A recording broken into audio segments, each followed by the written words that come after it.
Greetings and bienvenue. I am your narrator, and today we will be reading The Masque of the Red Death by Edgar Allan Poe, published 1850.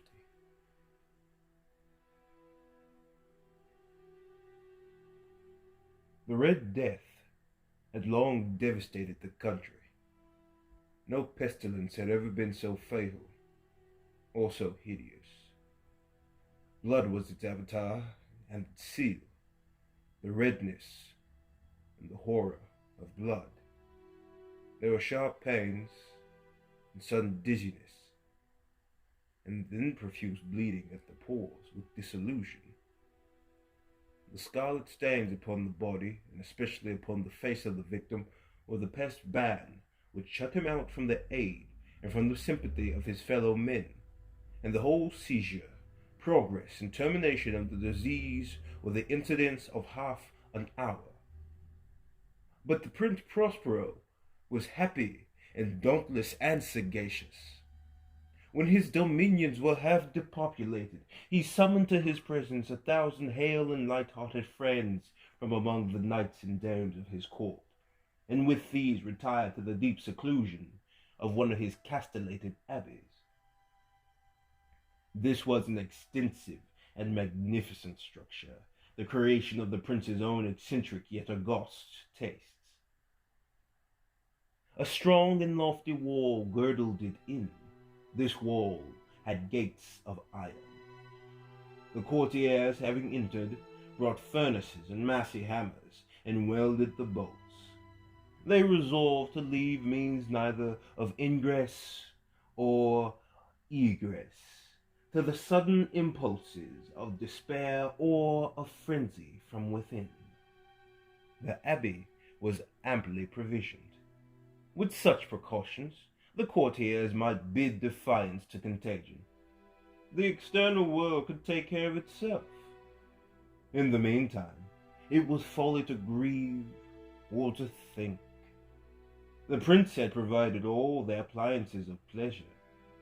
There were buffoons, there were improvisatori, there were ballet dancers, there were musicians, there was beauty, there was wine. All these in security were within. Without was the Red Death. It was toward the close of the 5th or 6th month of his seclusion, and while the pestilence raged most furiously abroad, that the Prince Prospero entertained 1,000 friends at a masked ball of the most unusual magnificence. It was a voluptuous scene, that masquerade. But first, let me tell you of the rooms in which it was held.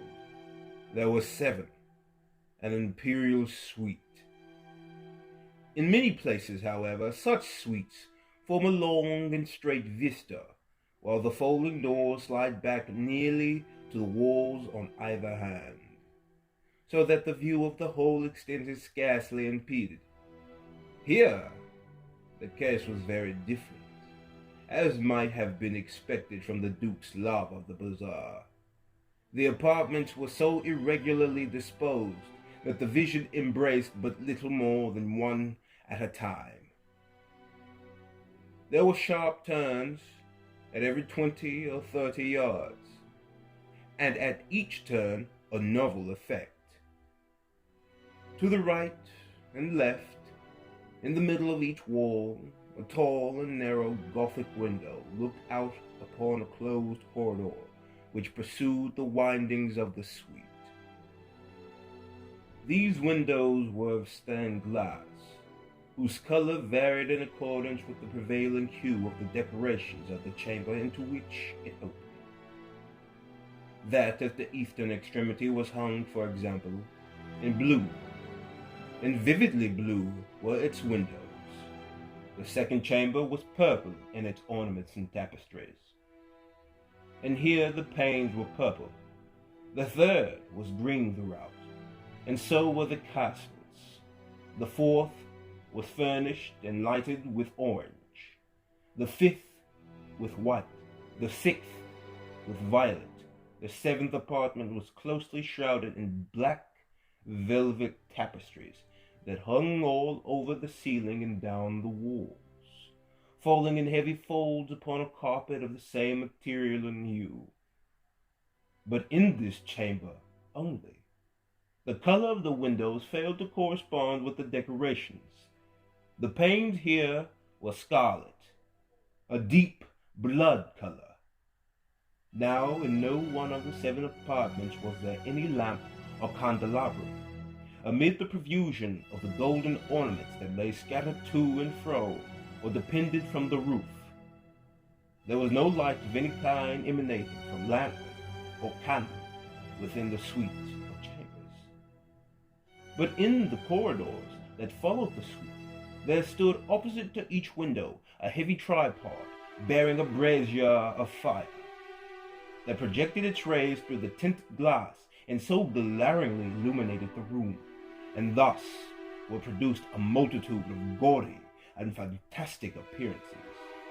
But in the western or black chamber, the effect of the firelight that streamed upon the dark hangings through the blood-tinted panes were ghastly in the extreme, and produced so wild a look upon the countenance of those who entered that there were few of the company bold enough to set foot within its precincts at all.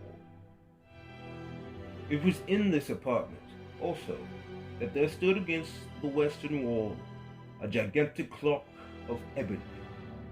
Its pendulum swung to and fro with a dull, heavy, monotonous clang. And when the minute hand made the circuit of the face, and the hour was to be stricken, there came from the brazen lungs of the clock a sound which was clear and loud and deep and exceedingly musical, but of so peculiar a note and emphasis that at each lapse of an hour the musicians of the orchestra were constrained to pause momentarily in their performance, to hearken to the sound, and thus the waltzers perforce ceased their evolutions, and there was a brief disconcert of the whole gay company. And while the chimes of the clock yet rang, it was observed that the giddiest grew pale, and the more aged and sedate passed their hands over their brows as if in confused reverie or meditation. But when the echoes had fully ceased, a light laughter at once prevailed the assembly. The musicians looked at each other and smiled as if at their own nervousness and folly, and made whispering vows, each to the other, that the next chiming of the clock should produce in them no similar emotion. And then, after the lapse of 60 minutes, which embraced 3,600 seconds of the time that flies, there came yet another chiming of the clock.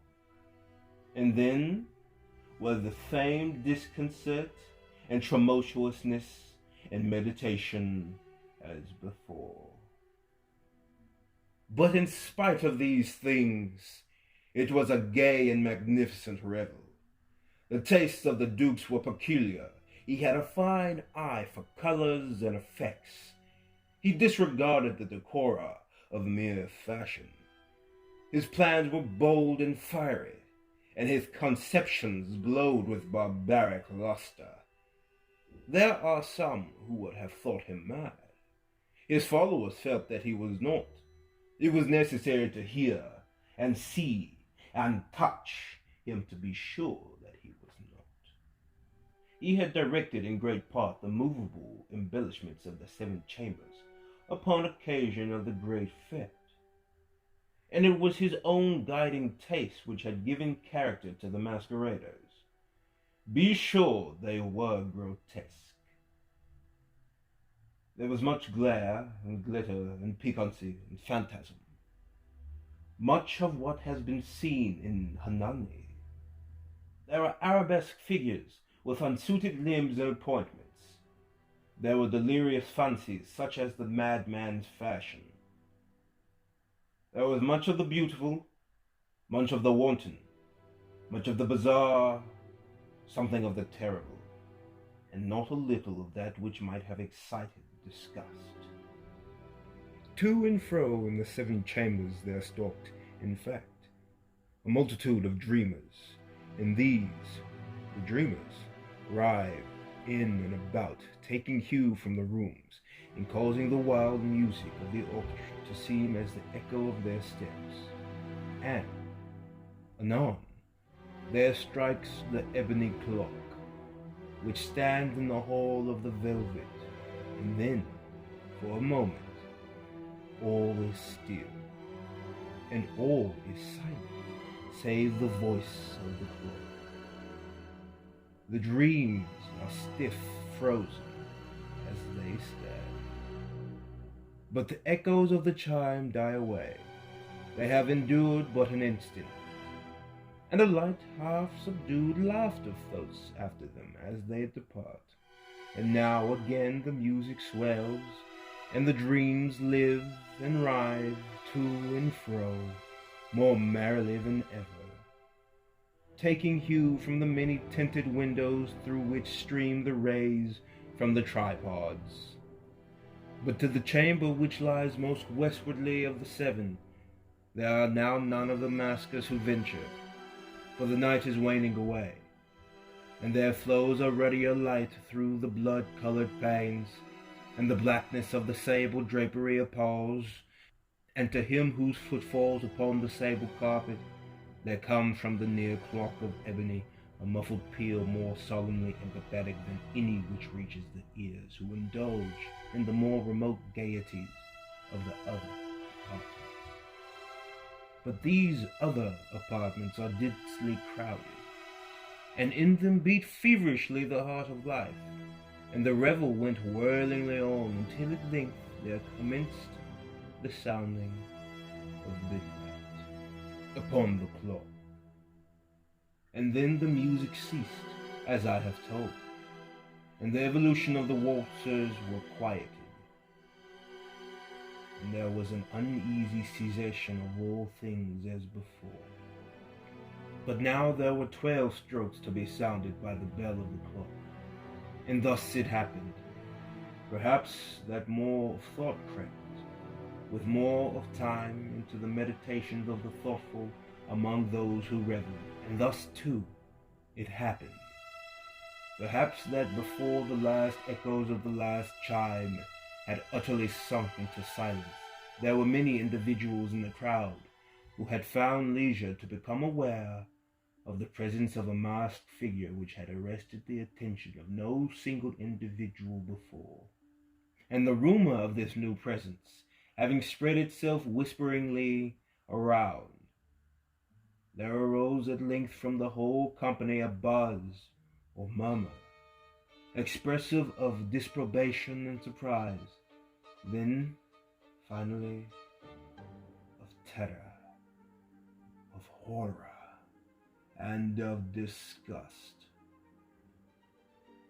In an assembly of phantasms such as I have painted, it may well be supposed that no ordinary appearance could have excited such sensation. In truth, the masquerade license of the night was nearly unlimited, but the figure in question had out-hurried the hurried, and gone beyond the bounds of even the prince's indefinite decorum. There are chords in the hearts of the most reckless which cannot be touched without emotion, even with the utterly lost, to whom life and death are equally jests. There are matters of which no jests can be made. The whole company, indeed, seemed now deeply to feel that in costume and bearing of the stranger neither wit nor propriety existed. The figure was tall and gaunt, and shrouded from head to foot in the habiliments of the grave. The mask which concealed the visage was made so nearly to resemble the countenance of a stiffened corpse, that the closest scrutiny must have had difficulty in detecting the cheat. And yet all this might have been endured, if not approved, by the mad revelers around, But the murmur had gone so far as to assume the type of the Red Death. His vesture was dabbled in blood, his broad brow, with all the features of the face, was besprinkled with the scarlet horror. When the eyes of Prince Prospero fell upon the spectral image, which with a slow and solemn movement, as if more fully to sustain its role, stalked to and fro among the waltzers, he was seen to be convulsed, in this first moment with a strong shudder, either of terror or distaste, but in the next his brow reddened with rage. "Who dares," demanded hoarsely of the courtiers who stood near him, "dares insult us with this blasphemous mockery? Seize him and unmask him, that we may know whom we have to hang at sunrise from the battlements." It was in the eastern, or blue chamber, in which stood the Prince Prospero, as he uttered these words. They rang throughout the 7 rooms loudly and clearly. For the prince was a bold and robust man, and the music had become hushed at the waving of his hand. It was in the blue room where stood the prince with a group of pale courtiers by his side. At first, as he spoke, there was a slight rushing movement of the group in the direction of the intruder, who, at the moment, was also near at hand, and now, with deliberate and stately step, made closer approach to the speaker.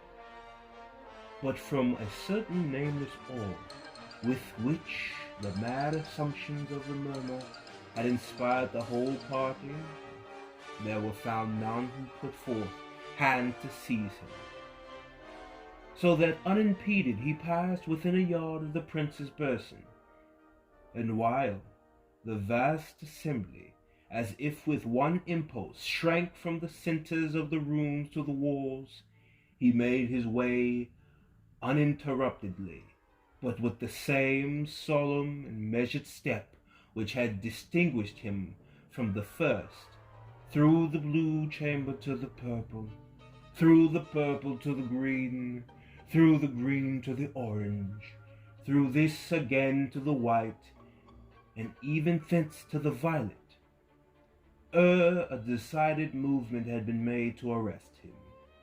It was then, however, that the Prince Prospero, maddening with rage and the shame of his own momentary cowardice, rushed hurriedly through the 6 chambers, while none followed him, on account of a deadly terror that had seized upon all. He bore aloft a drawn dagger, and he approached in rapid impetuosity to within 3 or 4 feet of the retreating figure, when the latter, having attained the extremity of the violet apartment, turned suddenly and confronted his pursuer. There was a sharp cry, and the dagger dropped gleaming upon the silver carpet, upon which, instantly afterwards, fell prostrate in death the Prince Prospero. Then, summoning the wild courage of despair, a throng of revelers at once threw themselves into the black apartment, and seizing the murmur, whose tall figure stood erect and motionless within the shadow of the ebony clock, gasped in unutterable horror at finding the grave cerements and corpse-like mass which they handled with so violent a rudeness, unattended by any tangible form. And now was acknowledged the presence of the Red Death. He had come like a thief in the night, and one by one dropped the revelers in the blood-bedewed halls of their revel, and died each in the despairing posture of his fall. And the life of the ebony clock went out with that of the last of the gay, and the flames of the tripods expired, and darkness and decay, and the Red Death held illimitable dominion over all. Thank you for watching. I hope you enjoyed, and I hope that you will return again. Thank you, and goodbye.